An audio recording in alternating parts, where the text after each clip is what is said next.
Karnataka golf association 7ನೇ KPL ಆವೃತ್ತಿಯನ್ನು ಆಯೋಜಿಸಿದೆ. February 6ರಂದು Karnataka golf association ಕ್ರೀಡಾಕೂಟಕ್ಕೆ ಚಾಲನೆ ನೀಡಲಾಗಿದ್ದು ಫೆಬ್ರವರಿ 13ರಿಂದ ಮ್ಯಾಚ್ ಆರಂಭ ಆಗಿದೆ.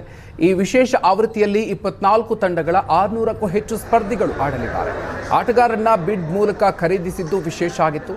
ಬೆಂಗಳೂರಿನ ಕರ್ನಾಟಕ ಗಾಲ್ಫ್ ಅಸೋಸಿಯೇಷನ್ ಮೈದಾನದಲ್ಲಿ ಈ ಕ್ರೀಡಾಕೂಟ ಆಯೋಜಿಸಲಾಗಿದೆ.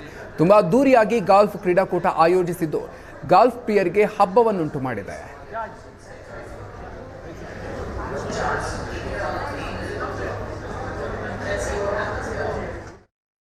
ಈ KGಯಲ್ಲಿ KPL ನಡೆದ್ರೆ ಒಂದು ಹಬ್ಬ, 2 ತಿಂಗಳ ಹಬ್ಬ ಅದು. ಯಾಕಂದರೆ 1 ತಿಂಗಳು ಪ್ರಾಕ್ಟೀಸ್ ಮ್ಯಾಚ್ ಇರುತ್ತೆ, 1 ತಿಂಗಳು ರೆಗ್ಯುಲರ್ ಕಾಂಪಿಟೇಷನ್ ಇರುತ್ತೆ.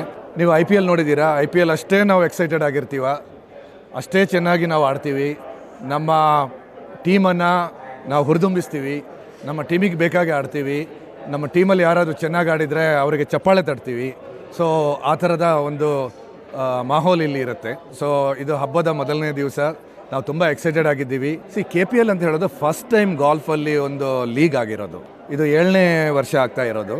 ಆಡಬೇಕು ಅಂತ ಎಲ್ಲರೂ ಆತುರದಿಂದ ಇರ್ತಾರೆ. ಈಗ ಸುಮಾರು 600 ಜನ ಆಡಬೇಕು ಅಂತಿದ್ರೆ ಬರೀ 400-450 ಜನರಿಗೆ ಮಾತ್ರ ಚಾನ್ಸ್ ಸಿಗುತ್ತೆ. ಆಮೇಲೆ ಆಕ್ಷನ್ ಅಂತ ಇರುತ್ತೆ, ಅದು ಒಂದು ಮಜವಾದ ವಿಷಯ. ನಿಜವಾದ ದುಡ್ಡಲ್ಲ, ಅದರ ನೋಷನಲ್ ಮನಿ. ಮ್ಯಾಚ್ ಟೈಮಲ್ಲಿ ನೀವು ನೋಡ್ಬೋದು, ಅಲ್ಲೊಂದು ಬಾಲ್ ಇದೆ ಅಂದರೆ ನಾವು ಸುಮಾರು 600 ಯಾರ್ಡಿಂದ ಹೊಡ್ಕೊಂಡು ಬರ್ತಾ ಇರ್ತೀವಿ. ಪಾರ್ 5 ಇರ್ಬೋದು, ಪಾರ್ 4 ಇರ್ಬೋದು. This is our 7th edition of the KGA Premier League. This has become one of the most popular formats because it is more about fellowship and bringing many people together. The league nodre, the largest one is your English Premier League, which has 545 players participating. Namdu idnalli this year we had a record players. We had 632 participants playing. Let it be seniors, old people, ladies, different kinds of people.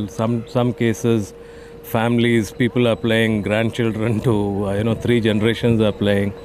So it is a very engaging format and has become the biggest festival for us annually.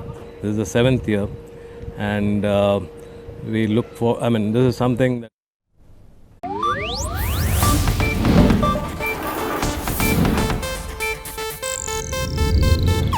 ಇದು Asianet news network ಪ್ರಸ್ತುತಿ.